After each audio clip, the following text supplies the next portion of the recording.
Dark Agenda, written by David Horowitz.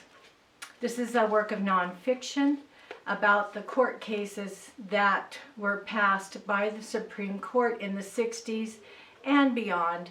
But there's also another smaller title here on the book, The War to Destroy Christian America. And the first case that went through the Supreme Court was the ban on discussion of God in schools. And then what followed would be birth control legislation.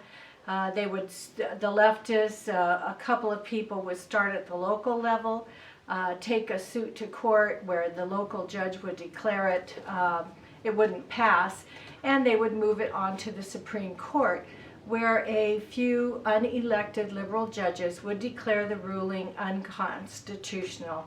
And so that's how we got all these new laws and rules put into effect, was through a very few people getting it passed by a very few judges at the Supreme Court level.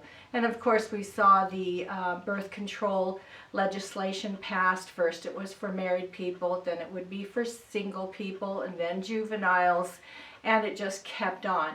With the passing of these laws, you get the rise of the religious right, which would be pro-life, Jerry Farwell and others, and it still continues on today, I think.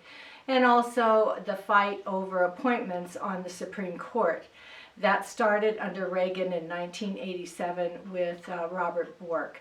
But there's quite a bit, it's quite a small book, but there's a lot of good information in here. And the author talks about himself, how he went from activist to antagonist, and he gives a little bit of information on how atheists, how leftists look at the religious people who call on prayer in tragedies and things like that. It's a great book.